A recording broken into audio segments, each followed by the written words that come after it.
Hi అండి, నమస్తే. Welcome back to our channel. First time కనుక మీరు మన ఛానల్ని చూస్తున్నట్లయితే ప్లీజ్ తప్పకుండా సబ్స్క్రైబ్ చేసుకోండి. వీడియో మొత్తం చూసి మీకు నచ్చితే ప్లీజ్ లైక్ చేయండి. లైక్ చేయడం వల్ల ఎక్కువ మందికి రీచ్ అవుతుంది. అలాగే నాకు కూడా చాలా సపోర్టివ్గా ఉంటుంది. ఇంకా కొత్త కొత్త వీడియోస్ చేయడానికి ఎంకరేజ్మెంట్గా కూడా ఉంటుంది. ఈరోజు నా వీడియోలో నేను ఏకాదశి రోజు పూజ ఎలా చేసుకుంటాను అనేది ఈ వీడియోలో చూపిస్తున్నాను. అలాగే నేను విగ్రహాలకి ఎలా అభిషేకం చేసుకుంటున్నానో కూడా ఈ వీడియోలో చూసేయండి. ఏకాదశి వేళ ప్రదోష వేళలో అయితే నేను ఈ పూజను చేసుకుంటున్నానండి. ఈ పూజకి నీకు కావాల్సినవన్నీ ముందే నేను రెడీ చేసి పెట్టేసుకున్నాను అనమాట. అభిషేకానికి ఏం కావాలో, పూజకి ఏమేం కావాలో మొత్తం రెడీ చేసి పెట్టేసుకున్నాను.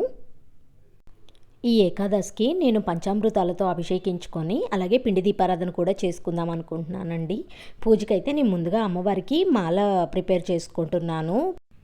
నాకు బయట తీసుకొచ్చే వాటికంటే కూడా ఇలాగా మన చేతులతో మనం పూల దండ కుట్టి అమ్మవారికి వేయడం నాకు చాలా తృప్తిగా అనిపిస్తుంది అనమాట. అందుకని నేనే నా చేతులతో పూలమాలని రెడీ చేసుకున్నాను. అలాగే పిండి దీపారాధన కోసం బియ్యం కూడా నానపెట్టేసుకున్నానండి. రెగ్యులర్గా కాకపోయినా అట్లీస్ట్ ఏకాదశి రోజైనా మనం ఇలా పిండి దీపారాధన చేసుకోవడం చాలా మంచిదని అంటారు కదా. అందుకని నేను కూడా పిండి దీపారాధన చేసుకుంటున్నానండి. అలాగే ఏకాదశి రోజు స్పెషల్గా పంచామృతంతో అభిషేకించుకున్నాను అనమాట. రెగ్యులర్గా అయితే నార్మల్గా అభిషేకం చేసుకుంటూ ఉంటాను. ఏకాదశి రోజు కాబట్టి ఆ రోజు కొంచెం స్పెషల్గా చేసుకుంటాను అన్నమాట. ఇంకా పిండి దీపాలని రెడీ చేసుకొని వాటికి చక్కగా ఇలా గోవిందనామాలతో అలంకరించుకున్నాను అనమాట. గంధము కుంకుమ బొట్లు పెట్టుకొని గోవిందనామాలు పెట్టుకున్నాను. మనం పిండిని పాలు బెల్లము వేసి కలుపుకొని ఒక హాఫ్ అన్ అవర్ నానబెట్టుంచామంటే క్రాక్స్ కూడా రావండి. చాలా నీట్గా వస్తాయి అన్నమాట. ప్రమిదలు విరగను కూడా విరగవు అన్నమాట. చూసారు కదా, ఎక్కడ క్రాక్స్ అనేది లేకుండా ఎంత సాఫ్ట్గా ఉన్నాయో ప్రమిదలు. ఇంకా అభిషేకానికి కూడా మొత్తం రెడీ చేసి పెట్టుకున్నాను అనమాట. పంచామృతంతో కాబట్టి పళ్ళు, ద్రాక్షరసము, పాలు, పెరుగు అన్నీ రెడీ చేసి పెట్టుకున్నాను. తర్వాత ఇంకా అమ్మవారికి పూలదండ కూడా సమర్పించుకున్నాను. పూలదండ వేశాక అమ్మవారు ఎంత నిండుగా ఉందో చూసారా, చాలా చక్కగా ఉంది కదా అమ్మవారు. ఇంకా దీపారాధన కూడా చేసుకున్నానండి. అలాగే తులసమ్మ దగ్గర కూడా నేను దీపారాధన చేసుకున్నాను.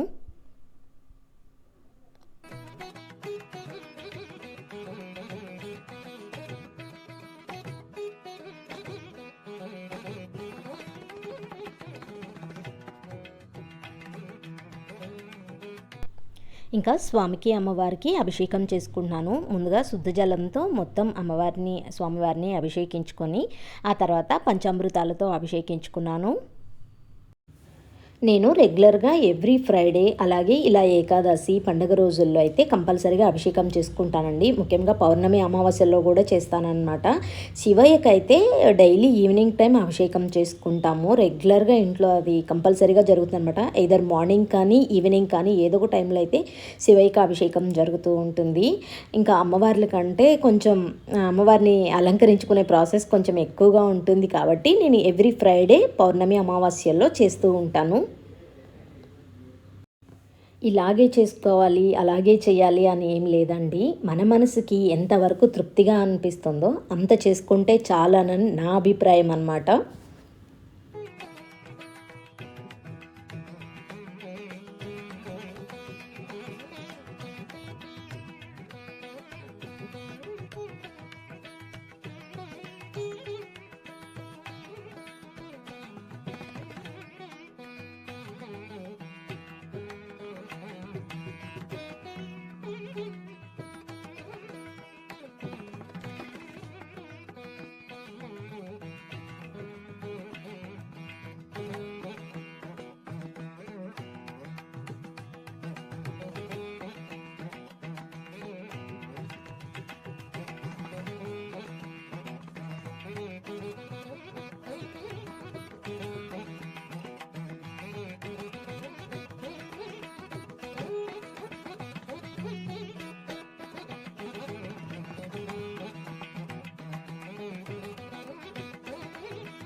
పంచామృతాలతో అభిషేకించుకున్న తర్వాత మరలా సుగంధ ద్రవ్యాలతో మరొకసారి అభిషేకం చేసుకుంటున్నానండి.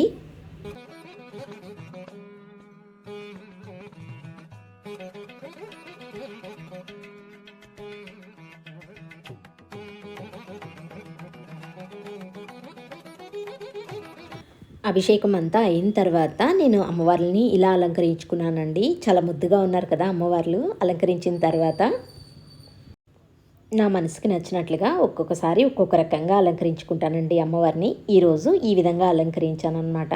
ఇంకా నా పూజను మొత్తం కంప్లీట్ చేసుకున్నాను. నేనైతే ఏకాదశి రోజు ప్రదోష వేళలో ఈ విధంగా అయితే ఇంట్లో పూజ చేసుకున్నానండి. మీకు ఈ పూజ ఎలా అనిపించింది, నచ్చిందా లేదా అనేది కామెంట్ చేయండి. అలాగే మన ఛానల్ ఇంకా ఎవరైనా సబ్స్క్రైబ్ చేసుకోకపోతే మాత్రం తప్పకుండా సబ్స్క్రైబ్ చేసుకోండి. Thank you for watching.